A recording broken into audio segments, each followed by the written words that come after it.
ಆತ್ಮೀಯ ವಿದ್ಯಾರ್ಥಿಗಳೇ, ನಾವು ಇವತ್ತಿನ ದಿವಸ ಈ ದ್ವಿತೀಯ PUC ವ್ಯಾಕರಣ ಭಾಗದಲ್ಲಿ ಇರುವಂಥದ್ದು ನಿಮ್ಮ ಪಠ್ಯದಲ್ಲಿ ಇರುವಂತಹ ಕನ್ನಡ ಭಾಷಾ ಅಭ್ಯಾಸ ಪುಸ್ತಕದಲ್ಲಿ ಇರುವಂತಹ ಈ ತತ್ಸಮ ಮತ್ತು ತದ್ಭವಗಳನ್ನು ಕುರಿತು ನಾವು ಇವತ್ತಿನ ದಿವಸ ಅಧ್ಯಯನವನ್ನು ಮಾಡೋಣ. ಈ ತತ್ಸಮ ಮತ್ತು ತದ್ಭವ ಪದಗಳು ಎನ್ನುವಂಥದ್ದು. ಹಾಗಾದರೆ ಈ ತತ್ಸಮ ತದ್ಭವ ಪದಗಳು ಎಂದರೇನು ಎನ್ನುವಂಥ ಪ್ರಶ್ನೆ ಉಂಟಾಗುತ್ತೆ. ಈ ತತ್ಸಮ ಮತ್ತು ತದ್ಭವ ಅಂದರೆ ಸಂಸ್ಕೃತ ಭಾಷೆಯಿಂದ ಕನ್ನಡಕ್ಕೆ ಬಂದು ಮೂಲ ರೂಪದಲ್ಲಿರುವ ಶಬ್ದಗಳನ್ನು ತತ್ಸಮಗಳೆಂದು, ರೂಪ ವ್ಯತ್ಯಾಸಗೊಂಡಿರುವ ಶಬ್ದಗಳನ್ನು ತದ್ಭವಗಳು ಎಂದು ಕರೆಯುತ್ತೇವೆ. ನೋಡಿ, ಸಂಸ್ಕೃತ ಭಾಷೆಯಿಂದ ಕನ್ನಡಕ್ಕೆ ನೇರವಾಗಿ ಅದೇ ರೂಪದಲ್ಲಿ ಬಂದಿರುವಂತಹ ಶಬ್ದಗಳನ್ನು ನಾವು ತತ್ಸಮ ಅಂತ ಕರಿತಾ ಇದ್ದೇವೆ. ಅಲ್ಪ ಸ್ವಲ್ಪ ರೂಪ ವ್ಯತ್ಯಾಸಗೊಂಡು ಬಂದಿರುವಂತಹ ಶಬ್ದಗಳನ್ನು ತದ್ಭವಗಳು ಎಂದು ಕರೆಯುತ್ತೇವೆ. ಎಲ್ಲ ಭಾಷೆಗಳು ಪ್ರವರ್ಧಮಾನಕ್ಕೆ ಬರುವುದಕ್ಕೆ ಮುಂಚೆಯೇ ಸಂಸ್ಕೃತ ಭಾಷೆ ಈ ನೆಲದಲ್ಲಿ ಪ್ರವರ್ಧಮಾನದಲ್ಲಿ ಇತ್ತು. ಸಂಸ್ಕೃತದಲ್ಲಿದ್ದ ಕಾವ್ಯ, ಮೀಮಾಂಸೆ, ಶಾಸ್ತ್ರಗಳನ್ನು ಕನ್ನಡಕ್ಕೆ ತರುವ ಸಂದರ್ಭದಲ್ಲಿ ಕನ್ನಡದಲ್ಲಿ ಗ್ರಾಂಥಿಕ ಪದಗಳ ಕೊರತೆಯನ್ನು ನೀಗಿಸಲು ಕನ್ನಡ ಭಾಷೆಯಲ್ಲಿ ಬಳಕೆಗೆ ಬಂದದ್ದು ತತ್ಸಮ ತದ್ಭವ ಪದಗಳಾಗಿದ್ದಾವೆ. ಸಂಸ್ಕೃತ ಭಾಷೆಯಲ್ಲಿರುವಂತೆಯೇ ಯಾವ ಬದಲಾವಣೆಯನ್ನೂ ಹೊಂದದೆ ಕನ್ನಡ ಭಾಷೆಯಲ್ಲಿ ಬಳಸಲ್ಪಡುತ್ತಿರುವ ಶಬ್ದಗಳನ್ನು ತತ್ಸಮಗಳು ಎಂದು ಕರೆಯುತ್ತೇವೆ. ಇಲ್ಲಿ ಸಂಸ್ಕೃತ ಭಾಷೆಯಲ್ಲಿರುವಂತೆಯೇ ಆ್ಯಸ್ ಇಟ್ ಈಸ್ ಆಗಿ ಯಥಾವತ್ತಾಗಿ ಕನ್ನಡ ಭಾಷೆಯಲ್ಲಿ ನಾವು ತೆಗೆದುಕೊಂಡು ಬಳಸುತ್ತಿದ್ದರೆ ಅವುಗಳಿಗೆ ನಾವು ತತ್ಸಮ ಪದಗಳು ಅಥವಾ ತತ್ಸಮ ಶಬ್ದಗಳು ಅಂತ ಕರಿತಾ ಇದ್ದೇವೆ ಎನ್ನುವಂಥದ್ದು. ಹಾಗಾದರೆ ತತ್ ಎಂದರೆ ಅದಕ್ಕೆ ಅಂದರೆ ಸಂಸ್ಕೃತಕ್ಕೆ ಸಮಾನವಾಗಿರುವಂಥದ್ದು. ತತ್ತೆಂದರೆ ಸಂಸ್ಕೃತಕ್ಕೆ ಸಮಾನವಾದುದು. ಇದನ್ನು ನಾವು ಸಮಸಂಸ್ಕೃತ ಎಂದು ಕರೆಯಲಾಗುತ್ತದೆ. ಈ ಸಮಸಂಸ್ಕೃತ ಎನ್ನು ಕರೆಯಲಾಗ್ತಕ್ಕಂತಹ ಶಬ್ದಗಳು ಅಂದರೆ ಸಂಸ್ಕೃತದಲ್ಲಿ ಇರುವಂತಹ ಶಬ್ದಗಳನ್ನು ನೇರವಾಗಿ ಕನ್ನಡ ಭಾಷೆಯಲ್ಲಿ ನಾವು ಬಳಸ್ತಿದ್ರೆ ಅವುಗಳಿಗೆ ನಾವು ತತ್ಸಮಗಳು ಅಂತ ಕರಿತಾ ಇದ್ದೀವಿ. ಹಾಗಾದರೆ ಆ ತತ್ಸಮ ಶಬ್ದಗಳಿಗೆ ಇರುವಂತಹ ಉದಾಹರಣೆಗಳನ್ನು ನೋಡೋಣ. ಉದಾಹರಣೆ ನೋಡಿ, ರಾಮ, ಭೀಮ, ಸೋಮ, ಸೂರ್ಯ, ಚಂದ್ರ, ರವಿ, ಗಿರಿ, ಲಿಪಿ, ಶ್ರುತಿ, ಸ್ತ್ರೀ, ಕರ್ತೃ, ಶತ್ರು, ಕವಿ, ಕಾವ್ಯ, ಯತಿ, ಹೀಗೆ ಅನೇಕ ಶಬ್ದಗಳನ್ನು ನಾವು ಸಂಸ್ಕೃತದಿಂದ ನೇರವಾಗಿ ಯಥಾವತ್ತಾಗಿ ಕನ್ನಡದಲ್ಲಿ ಅವೇ ಶಬ್ದಗಳನ್ನು ಬಳಸುತ್ತೇವೆ. ಇವುಗಳಿಗೆ ತತ್ಸಮ ಪದಗಳು ಎಂದು ಕರೆಯುತ್ತೇವೆ. ಸಂಸ್ಕೃತ ಭಾಷೆಯ ಪದಗಳು ಕನ್ನಡ ಭಾಷೆಯಲ್ಲಿ ಅಲ್ಪ ಸ್ವಲ್ಪ ಬದಲಾವಣೆ ಅಥವಾ ಪೂರ್ಣ ಪ್ರಮಾಣದಲ್ಲಿ ವ್ಯತ್ಯಾಸವನ್ನು ಹೊಂದಿ ಕನ್ನಡದಲ್ಲಿ ಬಳಸಲ್ಪಡುತ್ತಿರುವ ಶಬ್ದಗಳನ್ನು ತದ್ಭವ ಪದಗಳು ಎನ್ನುತ್ತೇವೆ. ನೋಡಿ ಮಕ್ಕಳೇ, ಸ್ವಲ್ಪ ಲಕ್ಷ್ಯ ಕೊಡಿ. ಸಂಸ್ಕೃತದಿಂದ ಕನ್ನಡಕ್ಕೆ ಬರುವಾಗ ಅಲ್ಪ ಸ್ವಲ್ಪ ಬದಲಾವಣೆಗಳಾಗ್ತವೆ. ಕೆಲವೊಂದು ಶಬ್ದಗಳು ಪೂರ್ಣ ಪ್ರಮಾಣದಲ್ಲೇ ಬದಲಾವಣೆಯನ್ನು ಹೊಂದ್ತವೆ, ವ್ಯತ್ಯಾಸವನ್ನು ಕಾಣ್ತೇವೆ. ಈ ವ್ಯತ್ಯಾಸದಲ್ಲಿ ಶಬ್ದಗಳು ಮಾತ್ರ ವ್ಯತ್ಯಾಸಗಳಾಗಿರುತ್ತವೆ, ಅರ್ಥ ಮಾತ್ರ ಒಂದೇ ಆಗಿರ್ತಕ್ಕಂಥದ್ದು. ತತ್ಸಮದಲ್ಲಿರುವಂತಹ ಅರ್ಥನೇ ತದ್ಭವದಲ್ಲಿಯೂ ಕೂಡ ಇರುವಂಥದ್ದು. ಇಂತಹ ಒಂದು ಅಲ್ಪ ಸ್ವಲ್ಪ ಬದಲಾವಣೆಯಾಗಿ ಕನ್ನಡದಲ್ಲಿ ಬಳಕೆಯಾಗ್ತಿದ್ರೆ ಅಂತಹ ಪದಗಳಿಗೆ, ಅಂತಹ ಶಬ್ದಗಳಿಗೆ ನಾವು ತದ್ಭವ ಪದಗಳು ಎಂದು ಕರೆಯುತ್ತೇವೆ.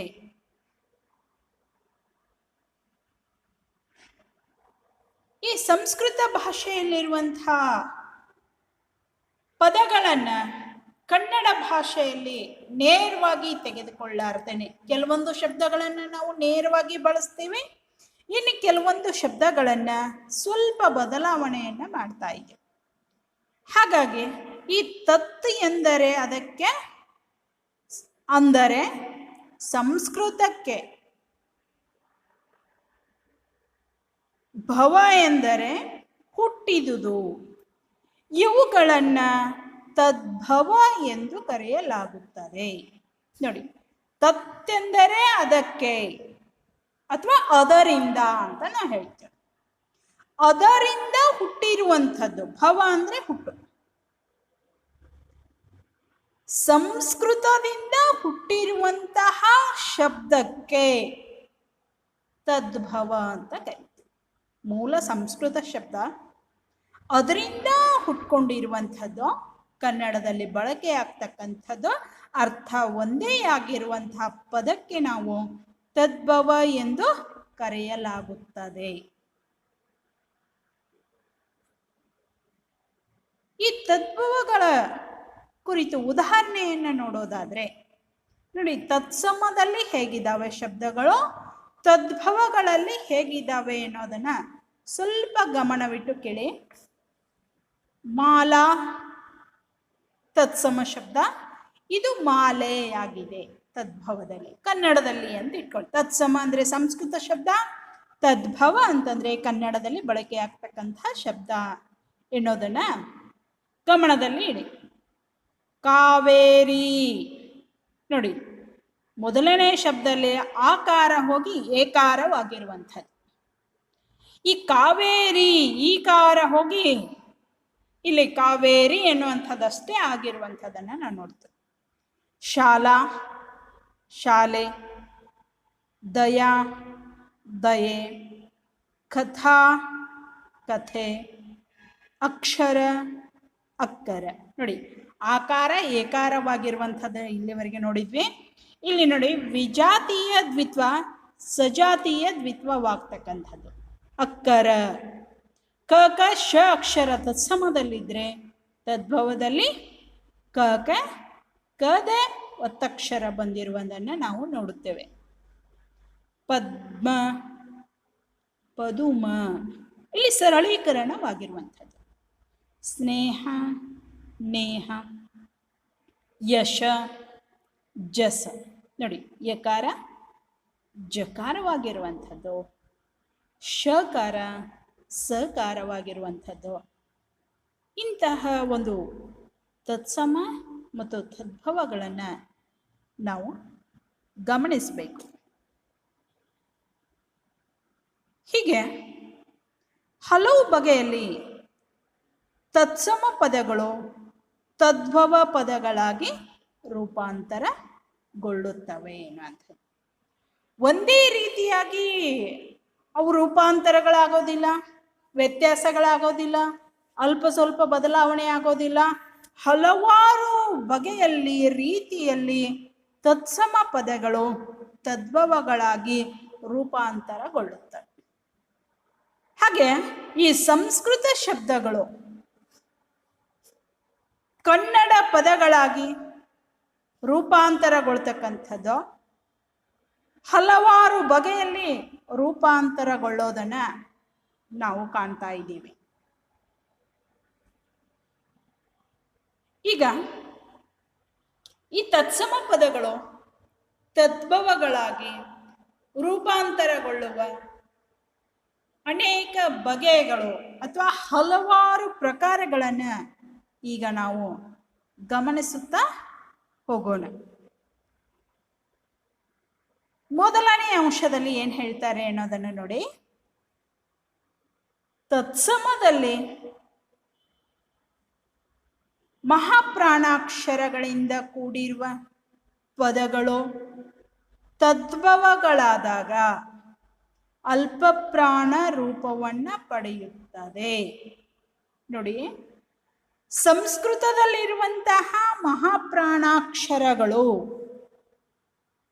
ಕನ್ನಡಕ್ಕೆ ಬಂದಾಗ ಅಲ್ಪಪ್ರಾಣಗಳಾಗಿ ರೂಪಾಂತರವನ್ನು ಹೊಂದುತ್ತವೆ. ಅಂದರೆ ತತ್ಸಮ ಅಂದರೆ ಸಂಸ್ಕೃತ ಪದಗಳು ಯಾವ ಮಹಾಪ್ರಾಣಗಳಿಂದ ಕೂಡಿದಾವಲ್ಲ ಅವು ಕನ್ನಡಕ್ಕೆ ಬಂದಾಗ ಅಲ್ಪ ಪ್ರಾಣಗಳಾಗಿ ಮಾರ್ಪಾಟನ್ನು ಹೊಂದುತ್ತವೆ ಎನ್ನುವಂಥದ್ದು. ಈ ಕುರಿತು ನಾವು ಉದಾಹರಣೆಯನ್ನು ನೋಡೋದಾದರೆ, ಅಲ್ಪ ಪ್ರಾಣವಾಗಿರುವಂಥದ್ದು ಸಂಸ್ಕೃತದಲ್ಲಿ ಮಹಾಪ್ರಾಣ, ಕನ್ನಡಕ್ಕೆ ಬಂದಾಗ ಅಲ್ಪ ಪ್ರಾಣಗಳಾಗ್ತವೆ. ಅರ್ಥ ವ್ಯತ್ಯಾಸ ಆಗಲಾರದಂತಹ ಶಬ್ದಗಳು ಮಾತ್ರ ತತ್ಸಮ ತದ್ಭವಗಳಾಗುತ್ತವೆ ಎನ್ನುವಂಥದ್ದು ಲಕ್ಷ್ಯದಲ್ಲಿರಲಿ. ಈ ಉದಾಹರಣೆಯನ್ನು ನೋಡೋದಾದರೆ, ಕಥಾ ಎನ್ನುವಂಥದ್ದಿದೆ, ಇದು ಕತೆ ಆಗಿದೆ. ನೋಡಿ, ಥ ಮಹಾಪ್ರಾಣಾಕ್ಷರ ಇದೆ, ತೇ ಇಲ್ಲಿ ಅಲ್ಪ ಪ್ರಾಣಾಕ್ಷರವಾಗಿ ಬದಲಾವಣೆಯನ್ನು ಹೊಂದಿದೆ. ಘೂಕ ಗೂಗೆ, ನೋಡಿ ಇಲ್ಲಿ ಮಹಾಪ್ರಾಣ ಗೂ ಇದೆ, ಇಲ್ಲಿ ಅಲ್ಪ ಪ್ರಾಣ ಗೂವಾಗಿ ಪರಿವರ್ತನೆಯನ್ನು ಹೊಂದಿದೆ. ಹಾಗೆ ಘಟಕ ಗಡಿಗೆ, ಘಂಟ ಗಂಟೆ, ಖಡ್ಗ ಕಡುಗ, ಶುಂಠಿ ಸುಂಟಿ, ಘೋಷ್ಠಿ ಗೊಟ್ಟಿ, ಧ್ವನಿ ದನಿ, ಚತುರ್ಥಿ ಚೌತಿ, ರೂಢಿ ರೂಢಿ ಎನ್ನುವಂತಹ ಶಬ್ದವಾಗಿ ಇಲ್ಲಿ ಮಾರ್ಪಾಟನ್ನು ಹೊಂದಿರುವಂಥದ್ದನ್ನು ನಾವು ನೋಡ್ತೀವಿ. ಅಂದರೆ ಮಹಾಪ್ರಾಣ ಇರೋದು ತತ್ಸಮದಲ್ಲಿ, ತದ್ಭವಕ್ಕೆ ಬಂದಾಗ ಅದು ಅಲ್ಪ ಪ್ರಾಣವಾಗಿ ರೂಪಾಂತರವನ್ನು ಹೊಂದುತ್ತದೆ ಎನ್ನುವುದಕ್ಕೆ ಈ ಎಲ್ಲ ಉದಾಹರಣೆಗಳನ್ನು ನಾವು ಕೊಡಲಾಗಿದೆ. ಹಾಗಾದರೆ ಅಲ್ಪ ಪ್ರಾಣ ಎಂದರೇನು ಪ್ರಶ್ನೆ ಉದ್ಭವವಾಗ್ತಾ ಇದೆ. ಯಾವುದಕ್ಕೆ ಅಲ್ಪ ಪ್ರಾಣ ಅಂತ ಕರಿತೀವಿ, ಯಾವುದಕ್ಕೆ ಮಹಾಪ್ರಾಣ ಎಂದು ಕರೆಯುತ್ತೇವೆ ಎನ್ನುವಂಥದ್ದು ಪ್ರಶ್ನೆ ಬಂದಾಗ ಅದಕ್ಕೆ ಉತ್ತರವಾಗಿ ನಾವು ಕಂಡುಕೊಂಡಿರ್ತಕ್ಕಂಥದ್ದು, ಕಡಿಮೆ ಉಸಿರಿನಿಂದ ಉಚ್ಚರಿಸಲ್ಪಡುವ ಅಕ್ಷರಗಳನ್ನು ಅಲ್ಪ ಪ್ರಾಣ ಎಂದು ಕರೆಯಲಾಗುತ್ತದೆ. ನೋಡಿ, ಕಡಿಮೆ ಉಸಿರಿನಿಂದ ಉಚ್ಚರಿಸಲ್ಪಡುವ ಅಕ್ಷರಗಳನ್ನು ಅಲ್ಪ ಪ್ರಾಣ ಎಂದು ಕರೆಯಲಾಗುತ್ತದೆ. ಉದಾಹರಣೆಗೆ ನೋಡಿದರೆ ಕ, ಗ, ಚ, ಜ, ಟ, ಡ, ತ, ದ, ಪ, ಬ. ನೋಡಿ, ವರ್ಗೀಯ ವ್ಯಂಜನಗಳಲ್ಲಿ ನಾವು ಭಾಗಗಳನ್ನು ಮಾಡ್ತೇವೆ. ಒಟ್ಟಾರೆ ವರ್ಗೀಯ ವ್ಯಂಜನಗಳಲ್ಲಿ 5 ವರ್ಗಗಳನ್ನು ಮಾಡ್ತೀವಿ, 25 ಅಕ್ಷರಗಳು ಇದ್ದಾವೆ ಎನ್ನುವಂಥದ್ದು. ಆ 5 ವರ್ಗಗಳಲ್ಲಿ ಆ ವರ್ಗದ ಪ್ರಥಮ ಹಾಗೂ ತೃತೀಯಾಕ್ಷರಗಳು ಅಲ್ಪ ಪ್ರಾಣಗಳು ಎಂದು ಕರೆಯುತ್ತೇವೆ. ವರ್ಗೀಯ ವ್ಯಂಜನಗಳಲ್ಲಿ ವರ್ಗದಲ್ಲಿ ಇರುವಂತಹ ಪ್ರಥಮ ಅಕ್ಷರ ಹಾಗೂ ತೃತೀಯ ಅಕ್ಷರಗಳು ಕಡಿಮೆ ಉಸಿರಿನಿಂದ ಉಚ್ಚರಿಸಲ್ಪಡುವ ಅಕ್ಷರಗಳನ್ನು ಅಲ್ಪಪ್ರಾಣ ಎಂದು ಕರೆಯುತ್ತೇವೆ. ಇನ್ನು ಮಹಾಪ್ರಾಣ ಎಂದರೇನು ಎನ್ನುವಂಥದ್ದು, ಹೆಚ್ಚು ಉಸಿರಿನಿಂದ ಉಚ್ಚರಿಸಲ್ಪಡುವ ಅಕ್ಷರಗಳನ್ನು ಮಹಾಪ್ರಾಣ ಎಂದು ಕರೆಯಲಾಗುತ್ತದೆ. ನೋಡಿ, ವರ್ಗೀಯ ವ್ಯಂಜನಗಳಲ್ಲಿ ವರ್ಗದ ದ್ವಿತೀಯ ಹಾಗೂ ಚತುರ್ಥಾಕ್ಷರಗಳನ್ನು ಮಹಾಪ್ರಾಣ ಎಂದು ಕರೆಯಲಾಗುತ್ತದೆ. ಹಾಗಾದರೆ ಆ ಅಕ್ಷರಗಳು ಯಾವುವು ಅಂತಂದರೆ, ಉದಾಹರಣೆ ನೋಡಿ, ಖ, ಘ, ಛ, ಝ, ಠ, ಢ, ಥ, ಧ, ಫ, ಭ ಎನ್ನುವಂಥದ್ದು ವರ್ಗದ ದ್ವಿತೀಯ ಹಾಗೂ ಚತುರ್ಥಾಕ್ಷರಗಳಾಗಿದ್ದಾವೆ. ಇವುಗಳಿಗೆ ನಾವು ಮಹಾಪ್ರಾಣ ಎಂದು ಕರೆಯಲಾಗುತ್ತದೆ. ಇನ್ನು ಈ ತತ್ಸಮ ತದ್ಭವಗಳ ಕುರಿತು ಎರಡನೆಯ ಒಂದು ಅಂಶದಲ್ಲಿ ಏನು ಹೇಳ್ತಾರೆ ಅಂತಂದರೆ, ತತ್ಸಮದಲ್ಲಿ ವಿಜಾತೀಯ ಸಂಯುಕ್ತಾಕ್ಷರಗಳಿಂದ ಕೂಡಿರುವ ಪದಗಳು ತದ್ಭವಗಳಾದಾಗ ಸಜಾತೀಯ ಸಂಯುಕ್ತಾಕ್ಷರ ರೂಪವನ್ನು ಪಡೆಯುತ್ತದೆ ಎನ್ನುವಂಥದ್ದು. ನೋಡಿ, ತತ್ಸಮದಲ್ಲಿ ಅಂದರೆ ಸಂಸ್ಕೃತ ಶಬ್ದ ಸಂಯುಕ್ತಾಕ್ಷರ ಎಂತಹ ಸಂಯುಕ್ತಾಕ್ಷರ ಅಂತಂದರೆ ವಿಜಾತೀಯ ಸಂಯುಕ್ತಾಕ್ಷರಗಳಿಂದ ಕೂಡಿರುವಂತಹ ಪದಗಳು ಕನ್ನಡಕ್ಕೆ ಬಂದಾಗ ತದ್ಭವ ರೂಪಗಳಾದಾಗ ಸಜಾತೀಯ ಸಂಯುಕ್ತಾಕ್ಷರಗಳಾಗಿ ರೂಪಾಂತರವನ್ನು ಪಡೆಯುತ್ತವೆ ಎನ್ನುವಂಥದ್ದು. ಹಾಗಾದರೆ ಇವುಗಳ ಕುರಿತು ಉದಾಹರಣೆಯನ್ನು ನಾವು ನೋಡೋದಾದರೆ, ತತ್ಸಮದಲ್ಲಿ ಯಾವ ರೀತಿ ಇದೆ, ವಿಜಾತೀಯ ದ್ವಿತ್ವಕ್ಷರ, ಹಾಗೆ ತದ್ಭವದಲ್ಲಿ ಅದು ಸಜಾತಿಯಾಗಿ ಹೇಗೆ ಮಾರ್ಪಟ್ಟಿದೆ ಎನ್ನುವಂಥದ್ದನ್ನು ನೋಡೋಣ. ಮತ್ಸರ ಎನ್ನುವುದು ಮಚ್ಚರ ಆಗಿದೆ. ಇಲ್ಲಿ ತಕ್ಕೆ ಸಕಾರ ಬಂದಿರುವಂಥದ್ದು. ಯಾವುದೇ ವ್ಯಂಜನಕ್ಕೆ ಅದರದೇ ಆಗಿರುವಂತಹ ವ್ಯಂಜನ ಬಂದರೆ ಅದು ಸಜಾತೀಯ ವ್ಯಂಜನ ಅಂತ ಕರೀತೀವಿ. ಆದರೆ ಒಂದು ವ್ಯಂಜನಕ್ಕೆ ಇನ್ನೊಂದು ವ್ಯಂಜನ ದ್ವಿತ್ವವಾಗಿ ಒತ್ತಕ್ಷರವಾಗಿ ಬಂದರೆ ಅದಕ್ಕೆ ವಿಜಾತೀಯ ದ್ವಿತ್ವ ಅಂತ ಕರೀತೀವಿ. ಇಲ್ಲಿ ತಕ್ಕೆ ಸ ವಿಜಾತೀಯ ದ್ವಿತ್ವವಾಗಿದೆ. ಅದೇ ತದ್ಭವಕ್ಕೆ ಬಂದಾಗ ಚಕ್ಕೆ ಚ ಒತ್ತಕ್ಷರ ಬಂದಿರುವಂಥದ್ದು, ಸಜಾತೀಯ ಒತ್ತಕ್ಷರ ಬಂದಿರುವಂಥದ್ದು. ಹಾಗೆ ಮತ್ಸರ ಇರೋದು ಮಚ್ಚರ ಆಗಿದೆ, ಅಕ್ಷರ ಇರೋದು ಅಕ್ಕರ. ಕ ಕ ಶ ಒತ್ತಕ್ಷರ ತತ್ಸಮದಲ್ಲಿದ್ದರೆ ತದ್ಭವದಲ್ಲಿ ಕಕ್ಕೆ ಕದೇ ಒತ್ತಕ್ಷರ ಬಂದಿರೋದನ್ನು ಗಮನಿಸಬೇಕು. ಹಾಗೆ ಮುಂದಿನ ಉದಾಹರಣೆಗಳನ್ನು ನೋಡಿ. ರತ್ನ, ರಣ್ಣ, ಅನ್ಯಾಯ, ಅನ್ನೇಯ, ಕಾಷ್ಟ, ಕಡ್ಡಿ, ಕಾಷ್ಟ ಕಡ್ಡಿ, ಆಶ್ಚರ್ಯ ಅಚ್ಚರಿ, ಇಷ್ಟಿಕ ಇಟ್ಟಿಗೆ, ರಾಕ್ಷಸ ರಕ್ಕಸ, ವಿಜ್ಞಾನ ಭಿನ್ನಣ, ಕನ್ಯಾ ಕನ್ಯೆ ಎನ್ನುವಂತಹ ಹಲವಾರು ಉದಾಹರಣೆಗಳನ್ನು ನಾವು ಗುರುತಿಸಬಹುದಾಗಿದೆ. ನೋಡಿ, ಕಸ್ತೂರಿ ಕತ್ತೂರಿ, ಕಾರ್ಯ ಕಜ್ಜ, ಶಯ್ಯ ಸಜ್ಜೆ, ಉದ್ಯೋಗ ಉಜ್ಜುಗ, ಕರ್ತರಿ ಕತ್ತರಿ, ಸೂತ್ರಿಕ ಸುತ್ತಿಗೆ, ಶಷ್ಕುಲಿ ಚಕ್ಕುಲಿ, ಶಿಲ್ಪಿಗ ಚಿಪ್ಪಿಗ, ಕಾವ್ಯ ಕಬ್ಬ, ದೃಷ್ಟಿ, ದಿಟ್ಟಿ ಎನ್ನುವಂತಹ ಹಲವಾರು ಉದಾಹರಣೆಗಳನ್ನು ನಾವು ಈ ವಿಜಾತೀಯ ದ್ವಿತ್ವಕ್ಕೆ ಸಜಾತೀಯ ದ್ವಿತ್ವವಾಗಿ ಬಂದಿರುವಂಥದ್ದನ್ನು ಗಮನಿಸಬಹುದು.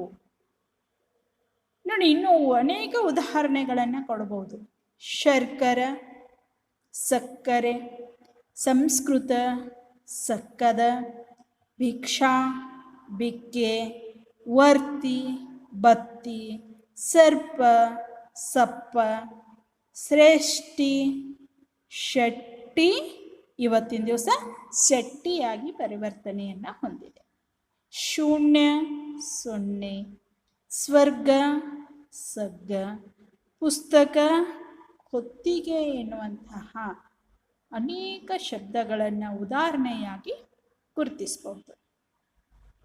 ಹಾಗಾದರೆ ಈ ಸಜಾತೀಯ ಸಂಯುಕ್ತಾಕ್ಷರ ವಿಜಾತೀಯ ಸಂಯುಕ್ತಾಕ್ಷರ ಎಂದರೇನು ಎನ್ನುವಂತಹ ಪ್ರಶ್ನೆ ಕಾಡ್ತಾ ಇರುತ್ತೆ. ಈ ಸಜಾತೀಯ ಸಂಯುಕ್ತಾಕ್ಷರ ಎಂದರೆ ಒಂದು ವ್ಯಂಜನಾಕ್ಷರದ ಜೊತೆಗೆ ಅದೇ ವ್ಯಂಜನಾಕ್ಷರವು ಬಂದಾಗ ಸಜಾತೀಯ ಸಂಯುಕ್ತಾಕ್ಷರ ಎನ್ನುತ್ತೇವೆ. ನೋಡಿ, ಒಂದು ವ್ಯಂಜನಾಕ್ಷರದ ಜೊತೆಗೆ ಅದೇ ವ್ಯಂಜನಾಕ್ಷರವು ಬಂದಾಗ ಅದಕ್ಕೆ ನಾವು ಸಜಾತೀಯ ಸಂಯುಕ್ತಾಕ್ಷರ ಎಂದು ಕರೆಯುತ್ತೇವೆ. ಉದಾಹರಣೆಯನ್ನು ನೋಡೋದಾದರೆ, ಅಕ್ಕ, ಕಕಾರಕ್ಕೆ ಕಕಾರ ಬಂದಿರುವಂಥದ್ದು, ಕಗ್ಗ, ಗಕಾರಕ್ಕೆ ಗಕಾರ. ಹಾಗೆ ಮುಂದಿನವುಗಳನ್ನು ಲಕ್ಷ್ಯ ಕೊಡಿ. ಅಚ್ಚ, ಅಜ್ಜ, ಭತ್ತ, ಅಪ್ಪ, ಹಬ್ಬ, ಅಮ್ಮ, ಅಣ್ಣ, ಹೀಗೆ ಅನೇಕ ವ್ಯಂಜನಗಳ ಒಂದು ಸಜಾತೀಯ ದ್ವಿತ್ವಗಳನ್ನು ನಾವಿಲ್ಲಿ ಅಥವಾ ಸಂಯುಕ್ತಾಕ್ಷರಗಳನ್ನು ನೋಡಬಹುದು. ಇನ್ನು ವಿಜಾತೀಯ ಸಂಯುಕ್ತಾಕ್ಷರ ಎಂದರೇನು ಎಂಬ ಪ್ರಶ್ನೆ ಬಂದಾಗ ಒಂದು ವ್ಯಂಜನಾಕ್ಷರದ ಜೊತೆಗೆ ಬೇರೆ ವ್ಯಂಜನವು ಬಂದಾಗ ವಿಜಾತೀಯ ಸಂಯುಕ್ತಾಕ್ಷರ ಎನ್ನುತ್ತೇವೆ. ನೋಡಿ, ಒಂದು ವ್ಯಂಜನಾಕ್ಷರದ ಜೊತೆಗೆ ಬೇರೆ ವ್ಯಂಜನಾಕ್ಷರವು ಅಲ್ಲಿ ಬಂದಾಗ ಅದಕ್ಕೆ ನಾವು ವಿಜಾತಿ, ಬೇರೆ ಜಾತಿಯ ಸಂಯುಕ್ತಾಕ್ಷರ ಎಂದು ಕರೆಯಲಾಗುತ್ತದೆ. ಉದಾಹರಣೆಯನ್ನು ನೋಡೋದಾದರೆ, ಖಡ್ಗ, ಕಾವ್ಯ, ಪುಸ್ತಕ, ಮತ್ಸರ, ಕಾರ್ಯ, ಭಿಕ್ಷೆ, ಕಸ್ತೂರಿ, ಸಂಸ್ಥಾ, ಹೀಗೆ ಅನೇಕ ಶಬ್ದಗಳನ್ನು ನಾವು ವಿಜಾತೀಯ ಸಂಯುಕ್ತಾಕ್ಷರಕ್ಕೆ ಉದಾಹರಣೆಗಳನ್ನು ನೋಡಬಹುದು. ಇನ್ನು ಮೂರನೆಯ ಅಂಶವನ್ನು ನೋಡೋದಾದರೆ, ತತ್ಸಮದಲ್ಲಿ ವಿಜಾತೀಯ ಸಂಯುಕ್ತಾಕ್ಷರಗಳಿಂದ ಕೂಡಿರುವ ಪದಗಳು ತದ್ಭವಗಳಾದಾಗ ಶಿಥಿಲ ದ್ವಿತ್ವ ರೂಪವನ್ನು ಪಡೆಯುತ್ತದೆ. ನೋಡಿ, ತತ್ಸಮದಲ್ಲಿ ಅಂದರೆ ಸಂಸ್ಕೃತದಲ್ಲಿರುವಂತಹ ವಿಜಾತೀಯ ಸಂಯುಕ್ತಾಕ್ಷರಗಳು ಕನ್ನಡಕ್ಕೆ ಬಂದು ತದ್ಭವಗಳಾದಾಗ ಅವುಗಳು ಶಿಥಿಲ ದ್ವಿತ್ವ ರೂಪವನ್ನು ಪಡೆಯುತ್ತದೆ ಎನ್ನುವಂಥದ್ದು. ಅಂದರೆ ತೇಲಿಸಿ ಉಚ್ಚರಿಸುವಂತಹ ರೀತಿ ಇಲ್ಲಿ ಕಂಡು ಬರುತ್ತದೆ. ಉದಾಹರಣೆಯನ್ನು ನಾವು ನೋಡೋದಾದರೆ, ನೋಡಿ, ತತ್ಸಮದಲ್ಲಿ ಭಕ್ತಿ ಎನ್ನುವಂಥದ್ದಿದೆ. ಇಲ್ಲಿ ಕಕಾರಕ್ಕೆ ತಕಾರ ಇಲ್ಲಿ ಸಂಯುಕ್ತಾಕ್ಷರವಾಗಿದೆ. ಇದು ವಿಜಾತೀಯ ಸಂಯುಕ್ತಾಕ್ಷರವಾಗಿರುವಂಥದ್ದು. ಈ ಭಕ್ತಿ ಎನ್ನುವಂಥದ್ದು ಸರಳೀಕರಣ ಶಿಥಿಲತ್ವಿತ್ವ ಹೊಂದಿ ಬಕುತಿ ಎನ್ನುವಂಥದ್ದಾಗಿದೆ. ಹಾಗೆ ಮುಂದಿನ ಉದಾಹರಣೆಗಳನ್ನು ನೋಡಿ. ಪದ್ಮ ಇರೋದು ಪದುಮ, ಸರಳೀಕರಣ ಅಥವಾ ಶಿಥಿಲದ್ವಿತ್ವವಾಗಿರುವಂಥದ್ದನ್ನು ಗಮನಿಸಿ. ಕೀರ್ತಿ, ಕೀರುತಿ, ಗರ್ವ, ಗರ್ವ, ಜನ್ಮ, ಜನುಮ, ಮುಕ್ತಿ, ಮುಕುತಿ, ಹರ್ಷ ಹರುಷ, ಸಹಸ್ರ ಸಾಸಿರ, ಮೂರ್ತಿ ಮೂರುತಿ, ರಕ್ತ ರಕುತ, ಲಕ್ಷ್ಮಿ ಲಕುಮಿ, ವರ್ಷ ವರುಷ ಎನ್ನುವಂತಹ ಶಬ್ದಗಳು. ಶಬ್ದ ಶಬುದ, ಸರಸ್ವತಿ ಸರಸತಿ, ಅಗ್ನಿ ಅಗಿನಿ, ಲಕ್ಷ ಲಕುಸ, ಜ್ಯೋತಿಷ್ಯ ಜೋಯಿಸ, ಮುಗ್ಧ ಮುಗುದೆ, ಯುಕ್ತಿ ಯುಕತಿ, ರತ್ನ ರತುನ ಎನ್ನುವಂತಹ ಶಿಥಿಲದ್ವಿತ್ವವಾಗಿ ಪರಿವರ್ತನೆಯಾಗಿರುವಂಥದ್ದನ್ನು ನಾವಿಲ್ಲಿ ಉದಾಹರಣೆಗಳ ಸಮೇತವಾಗಿ ನೋಡ್ತಾ ಇದ್ವಿ ಎನ್ನುವಂಥದ್ದು. ಇನ್ನು ಈ ಶಿಥಿಲದ್ವಿತ್ವ ಎಂದರೇನು? ಒತ್ತಕ್ಷರಗಳನ್ನು ತೇಲಿಸಿ ಉಚ್ಚರಿಸುವುದಕ್ಕೆ ಶಿಥಿಲದ್ವಿತ್ವ ಎಂದು ಕರೆಯುತ್ತೇವೆ. ಒತ್ತಕ್ಷರಗಳನ್ನು ತೇಲಿಸಿ ಉಚ್ಚರಿಸುವುದಕ್ಕೆ ಶಿಥಿಲದ್ವಿತ್ವ ಎಂದು ಕರೆಯುತ್ತೇವೆ. ಈ ಶಿಥಿಲದ್ವಿತ್ವವನ್ನು ವಿಶೇಷವಾಗಿ ನಾವು ಕಂದ ಪದ್ಯಗಳಲ್ಲಿ ಕಾಣಬಹುದಾಗಿದೆ. ಇನ್ನು ನಾಲ್ಕನೇ ಅಂಶ ನೋಡಿ, ತತ್ಸಮದಲ್ಲಿ ಆರಂಭದ ಒತ್ತಕ್ಷರಗಳಿಂದ ಕೂಡಿರುವ ಪದಗಳು ತದ್ಭವಗಳಾದಾಗ ಸರಳವಾದಂತಹ ರೂಪವನ್ನು ಪಡೆಯುತ್ತದೆ ಎನ್ನುವಂಥದ್ದು. ಸಂಸ್ಕೃತದಲ್ಲಿ ಇರುವಂತಹ ಒತ್ತಕ್ಷರಗಳಿಂದ ಕೂಡಿರುವ ಪದಗಳು ಕನ್ನಡಕ್ಕೆ ಬಂದಾಗ ತದ್ಭವ ರೂಪಗಳಾದಾಗ ಸರಳವಾಗಿರುವಂತಹ ರೂಪವನ್ನು ಪಡೆಯುತ್ತದೆ. ಉದಾಹರಣೆಯನ್ನು ನಾವು ನೋಡೋದಾದ್ರೆ, ತತ್ಸಮ ಅಂದರೆ ಸಂಸ್ಕೃತದಲ್ಲಿ ಇರುವಂತಹ ಶಬ್ದ ಬ್ರಹ್ಮ ಇರೋದು ಬೊಮ್ಮ ಆಗಿರುವಂಥದ್ದು. ಶೃಂಗಾರ ಸಿಂಗಾರ, ಸ್ನೇಹ ನೇಹ, ಸ್ವರ್ಗ ಸಗ್ಗ, ಸ್ವರ ಸರ, ಸ್ತಂಭ ಕಂಬ, ಶ್ರೀ ಸಿರಿ, ಮೃಗ ಮಿಗ, ಸ್ನುಷ ಸೊಸೆ, ಧ್ವನಿ ದಣಿ,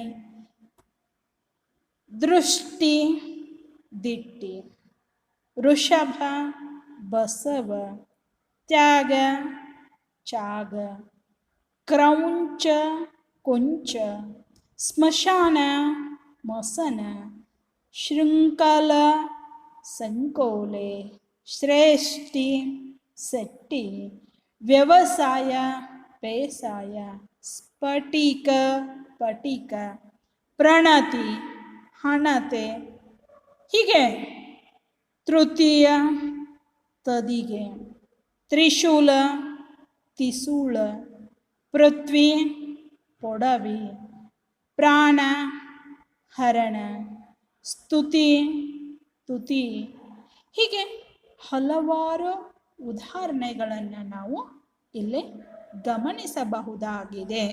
ಆದಿದ್ವಿತದಲ್ಲಿ ಇರುವಂಥದ್ದು ಹೇಗೆ ಸರಳೀಕರಣವಾಗ್ತಕ್ಕಂಥದ್ದು, ಈ ತತ್ಸಮದಲ್ಲಿ ಇರೋದು ತದ್ಭವಕ್ಕೆ ಹೇಗೆ ರೂಪವನ್ನು ಹೊಂದುತ್ತದೆ ಎನ್ನುವಂಥದ್ದನ್ನು ನಾವು ಗಮನಿಸಬಹುದು. ಇನ್ನು ಐದನೇ ಅಂಶವನ್ನು ನೋಡೋದಾದರೆ, ತತ್ಸಮದಲ್ಲಿ ಯಕಾರ ಪದಗಳು ತದ್ಭವಕ್ಕೆ ಬಂದಾಗ ಜಕಾರ ಅಂತ ರೂಪವನ್ನು ಪಡೆಯುತ್ತದೆ. ನೋಡಿ, ಸಂಸ್ಕೃತದಲ್ಲಿ ಇರುವಂತಹ ತತ್ಸಮದಲ್ಲಿ ಇರುವಂತಹ ಯಕಾರ ಪದಗಳು ಕನ್ನಡಕ್ಕೆ ಬಂದಾಗ ಅಥವಾ ತದ್ಭವಗಳಾದಾಗ ಜಕಾರ ಅಂತ ರೂಪವನ್ನು ಪಡೆಯುತ್ತದೆ ಎನ್ನುವಂಥದ್ದು. ಇವುಗಳನ್ನು ಕುರಿತು ಉದಾಹರಣೆಯನ್ನು ನಾವು ನೋಡೋದಾದ್ರೆ, ತತ್ಸಮದಲ್ಲಿ ಯಕಾರ ಇರುವಂಥದ್ದು ತದ್ಭವದಲ್ಲಿ ಜಕಾರವಾಗಿರುವಂಥದ್ದು. ಯಂತ್ರ ಜಂತ್ರ, ಇಲ್ಲಿ ಯಕಾರ ಜಕಾರವಾಗಿರುವಂಥದ್ದು.